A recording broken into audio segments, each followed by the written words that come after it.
तो प्यारे बच्चों, अभी तक हम लोगों ने प्रश्नावली 5.1 का क्वेश्चन नंबर 1 का चारों क्वेश्चन हल कर लिया था। वीडियो प्लेलिस्ट में है, आप वहां जा करके देख सकते हैं। आप लोगों से रिक्वेस्ट है कि वीडियो को लाइक कर दीजिए, है ना, चैनल सब्सक्राइब कर लीजिए, है। और आज हम लोग सॉल्व करेंगे दूसरा नंबर क्वेश्चन। ओके, दूसरा नंबर क्वेश्चन में क्या कह रहा है, दी हुई एपी के प्रथम 4 पद लिखिए जबकि प्रथम पद ए और सार्वंतर डी दिया हुआ है। देखिए, पहला पद दिया हुआ है और सार्वंतर दिया हुआ है, तो हमको इसका अगला 4 पद हमको लिखना है। तो आप ये 4 पद कैसे लिख पाएंगे, ठीक है ना, तो वो मैं अभी आपको बताने वाला हूँ। चलिए, तो ये चैप्टर को सॉल्व करने से पहले थोड़ा सा समांतर श्रेणी के स्ट्रक्चर पर हम लोग ध्यान देंगे। तो मैं पहले क्वेश्चन लिख लेता हूँ, ठीक है ना। ए इक्वल टू, पहला क्वेश्चन है हमारा ए इक्वल टू 10 और डी इक्वल टू भी 10, ठीक है ना। अब इसमें जो है समांतर श्रेणी में 4 चीज़ें होती है, जैसे कि मैं यहाँ साइड में आपको थोड़ा सा लिख के बताता हूँ। जैसे कि समांतर श्रेणी एपी हमारा क्या होता है, जो बढ़ते क्रम में जाता है, जैसे कि 2, 4, 6, 8, ये तो जानते हैं। तो ये समांतर श्रेणी है, लेकिन क्यों है इसको हम लोग जरा सा ध्यान देंगे। 2 से 4 के डिस्टेंस 2 है, इससे भी 2 है, ये भी 2 है ना। तो ये समांतर श्रेणी है। तो इसका जो हमारा पहला पद होता है, इसको हम ए बोलते हैं, और पहले पद से दूसरे पद का जो दूरी होता है ना, इससे इसके बीच का दूरी 2 है, तो इसको हम डी बोलते हैं, दूरी यानी डिस्टेंस। और इसमें जितने भी नंबर रहेंगे 8, 10, 20, 50, उसको हम एन बोलते हैं। ये चीज़ें आप समझ गए। तो इसमें जो है हमारा समांतर श्रेणी पहला पद 10 है, और उसके बाद डी 10 कह रहा है, यानी कि हमको इसमें डिस्टेंस 10 है, 10 जोड़ेंगे तो हमारा आंसर कितना होगा, 20, ठीक है। फिर 20 है, फिर इसमें 10 जुड़ गया, हमारा हो गया 30, फिर 30 हो गया, इसमें 10 जुड़ गया, हमारा हो गया 40। यानी कि इससे जो है हमारा 4 समांतर श्रेणी जो बनेंगी वह क्या होगा, 10, 20, 30, 40, ठीक है। यही हो गए हमारे आंसर। बहुत आसान है, कोई दिक्कत नहीं है। चलिए, अब क्वेश्चन नंबर 2 देखते हैं। इसका क्वेश्चन नंबर 2 में क्या कह रहा है, ए इक्वल टू -2, ठीक है, और डी इक्वल टू 0। डिस्टेंस 0 है, कोई डिस्टेंस नहीं है इसमें, तो हमारा आंसर जो है सिर्फ -2 ही रहेगा, क्योंकि भाई इसमें तो डिस्टेंस कुछ है ही नहीं, बिल्कुल 0 है। तो 0 है मतलब कि हमारा समांतर श्रेणी यही होगा। ओके, चलिए अब इसका हम तीसरा क्वेश्चन देखते हैं। तीसरा क्वेश्चन कह रहा है ए इक्वल टू 4, ओके, और डी इक्वल टू -3। तो हमारा पहला पद तो हो गया 4, ठीक है ना, ये हमारा हो गया 4। अब हमारा दूसरा पद यानी कि A2 निकालने के लिए 4 में -3 करना पड़ेगा, तो हमारा हो जाएगा 1, ठीक है। फिर A3 निकालने के लिए हमको 1 में -3 करेंगे तो हमारा आंसर हो जाएगा -2। फिर A4 निकालने के लिए -2 में -3 कर देंगे तो हमारा हो जाएगा -5। यानी कि इससे जो हमारा समांतर श्रेणी बनेगा वो हमारा होगा 4, 1, -2, -5, क्योंकि ये 3-3 के क्रम में घटता हुआ जा रहा है।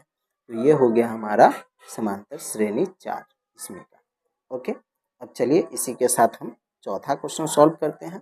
अब हम लोग सॉल्व करेंगे क्वेश्चन नंबर 4, ठीक है। क्वेश्चन नंबर 4 कह रहा है ए इक्वल टू -1 और डी इक्वल टू 1/2, ठीक है। तो हमका जो हमारा जो ये निकालने का फॉर्मूला क्या होता है, ए प्लस डी, ठीक है ना, ए प्लस 2D, ए प्लस 3D, ये हमारा जो है समांतर श्रेणी होता है, ठीक है। ए हमारा दिया हुआ है -1 और दूसरा हो गया -1 प्लस 1/2, ठीक है।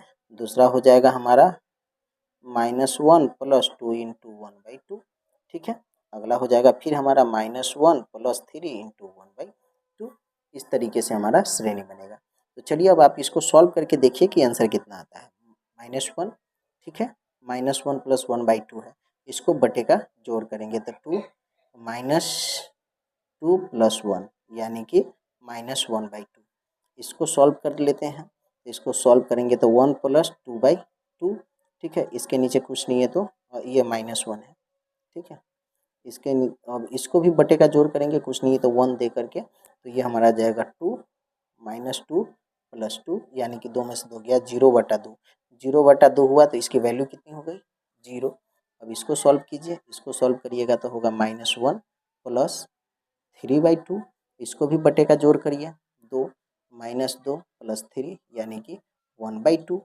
तो जो हमारा श्रेणी बना वह क्या बना? पहले -1 बना है, फिर -1/2 बना है, ठीक है, फिर हमारा 0 बना है, अब फिर 1/2 बना है। तो इस क्वेश्चन से जो हमारा 4 समांतर श्रेणी बनेगा वो हमारा ये होगा, ठीक है। चारों क्वेश्चन सॉल्व। चलिए अब हम सॉल्व करेंगे 5वां नंबर क्वेश्चन। क्वेश्चन है हमारा 5वां -1